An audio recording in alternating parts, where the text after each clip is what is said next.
copper is, when it's in scarcity, will attract the necessary investment to build it out. So that's the very macro level. So it aligns with our goals. It aligns with the world's needs. It aligns with our biggest shareholders' goals, and it aligns with the needs of Colombia and even our region, right? We've been very heavily focused in not just production chains, but also supply chains.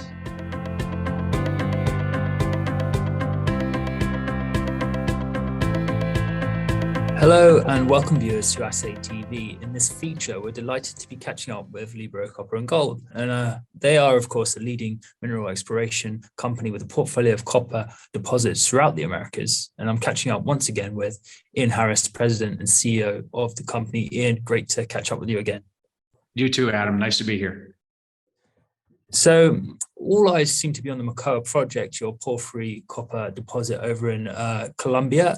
Ian, please tell us about this new development that you've got with Anglo Asian, and it's created a lot of progress there at Mocoa. Yeah, and I think before I'm going to take a step back, right? Sure. And that people, I think, are recognizing it. Because I'm not seeing it in copperbulls.com or copperbears.com or newsletters, right? It's Bloomberg, it's the New York Post, it's the New York Times. It's all over the place. It's almost daily we're seeing it, that people are getting it, that there's not enough copper, okay? And there's also behind this, there's the geopolitical movements, and I'm going to try and sum it up as easy as possible. When there's not enough copper, right? Why would China sell a electric motor, right? When they would be one less car they will produce. And so now we're even seeing, I think it was $500 billion committed by the biggest electric vehicle or the biggest car manufacturers to move into electric vehicles, committed to securing supply chains too. So I think that the world is changing, right? It's different. And that's a big part of the announcement that was made this week on the advancements in Mocoa. And we've been heavily focused on not just the idea of producing copper minerals, but to produce copper, right? Who has the copper will make the rules, right? Is kind of the idea, and work together in parallel with the Colombian government that wants to reindustrialize. So I think the biggest news, right? So we're working directly on starting a project focused on the existing resource that exists, and it does even have a historical pre-feasibility study to start on focusing on a production pipeline, but getting to production as quickly as possible. And I think what's important here for everyone to understand is that Anglo Asian is 20% owner of the company. They've invested in every single one of the private rounds recently. They are aligned with the vision. They believe in the same vision. They're a producer, operator, mine builder, and doing it in difficult jurisdiction. That's Azerbaijan. Right. And we're working together directly. I said it almost a year ago, the power of having a group that understands how to design, build, and operate mines. And because it's very hard for me to carry that type of expertise, but that Anglo Asian brings that to the table and brings that innovation to the table too, right? To how to bring a project into production, because the world needs copper now, right? So if we're developing a project that's going to take 30 years, then it's kind of going to miss this important time period where the world needs the new oil, which is copper. Yeah, absolutely. Yeah. This is strategic and quite clearly. So how does this partnership approach with Anglo Asian as well, and what you're doing, bringing the project into production as quickly as possible, how does it fit into Colombia's objectives and the sort of regional play as well? We understand the sort of international demand on the sort of production end for copper, but what about Colombia? So if we look at Colombia under a microscope, right? Today, 60% of the exports are oil and coal, okay? I think that Ecopetrol alone is 10% of the government intake, right? And it's a huge part of the GDP direct. and you have a president who is politically focused, razor sharp, energy transition, save the planet, and it's an opportunity. Okay, and so, but the truth is, it doesn't matter if it's Mr. President Petro, or it's because the world is moving that direction anyways. There's going to be less dependence on oil and coal over time as we decarbonize, and Colombia needs to fill that hole. So the president has a clear vision. We need to industrialize. We have an opportunity. We have the ability to produce wind and energy projects, right? And we have those raw materials to build those production chains. He actually calls it the new power, and he gets it, I think, because I think the world recognizes where the new power comes from in the control of these in these chains. So Mocoa, because it doesn't have any offtake agreements, we've been working with the University of Colombia mostly to prove that you can convert minerals into metallic copper.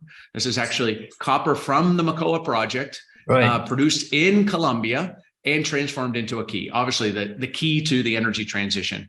But the biggest part, and we worked together to put together a roadmap with the Ministry of Industry and Commerce to be one of the kind of the underpin one of these important production chains, because copper is, when it's in scarcity, will attract the necessary investment to build it out. So that's the very macro level. So it aligns with our goals. It aligns with the world's needs. It aligns with our biggest shareholders' goals, and it aligns with the needs of Colombia and even our region, right?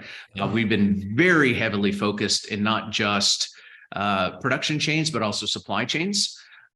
We were recently recognized by the IFC as being one of 15 companies selected for the Sourcing to Equal program because of the work that we've already done, creating sourcing production chains in the areas we work, especially with female-owned businesses, right? I think the statistic is in the world, only 1% of corporate or government budgets or in Colombia go towards women-owned businesses, where in our case, 38% are women-owned businesses in the region. And not just buying from their stores, but manufacturing all our uniforms, manufacturing the steel tube boots. We're very, very heavily focused in this. So, and I think the last thing that I'll add, right, is the two biggest or most important industrial scale copper projects, operating projects to Mocoa. One is called Mirador, where I was senior vice president and country manager and took that project into the start of construction. It went on to be the first industrial scale project in the history of Ecuador. And Ernie Mast, who is a director of Libero, was CEO of Inmet's Cobre Panama and took that project all the way through permitting. It then went on and sold and First Majestic built that project for the first ever copper project or industrial project in the history of Panama. So I think we speak from a level of knowledge on how to actually get projects into production, right? The world is changing, we're adapting, right? But we've done it. Like we have a team that's done it. We did, Thompson Creek also in BC. With Rob Pease, who's also a director, with our VP of exploration, who did from discovery all the way through production at Antamina, right? We have a team that knows how to not just discover and develop projects, but ensure they go into production. So I think I'm very, very lucky to be joined with a team that Libero has.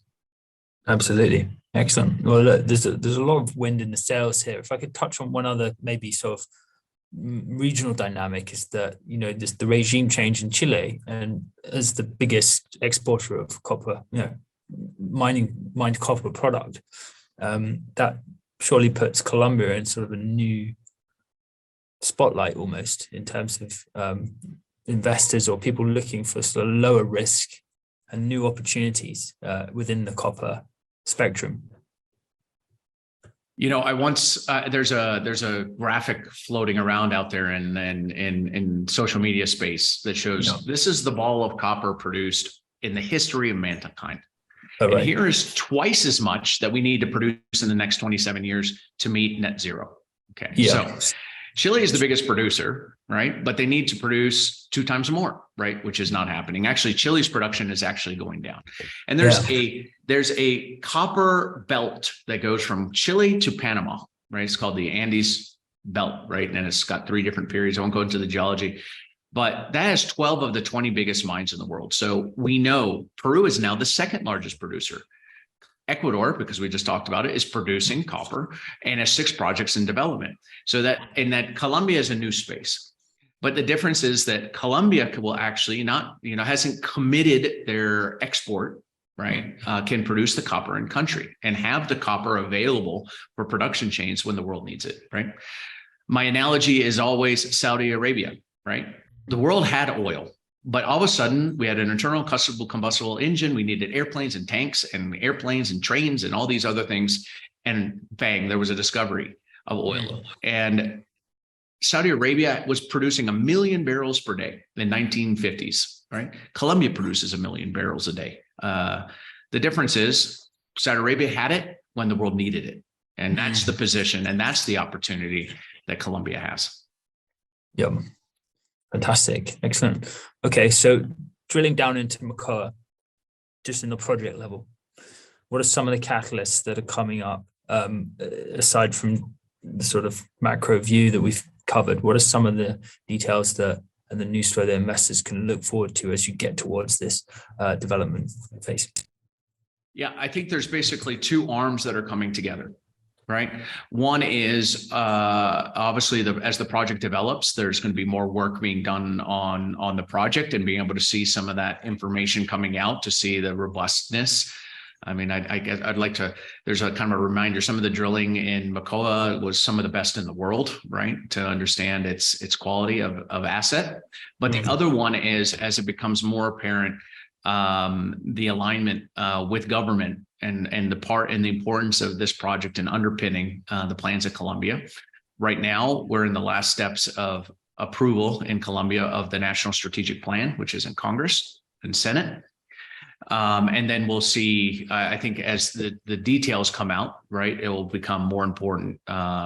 We have I like even just watching the same president's speeches. In the past, it was energy transition. Yes, it's important. And now he's talking copper, minerals, wind, technology, build industry, industrialization. And it's kind of the building into the course of his speech as it becomes more detailed and more specific.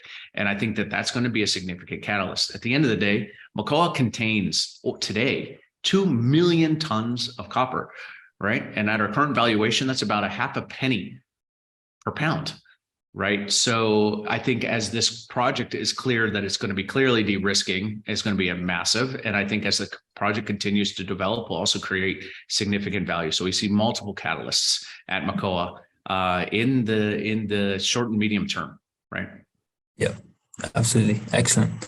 Well, Ian, unless you have any final thoughts for our investor viewers, thanks very much. No, I think that's the most important.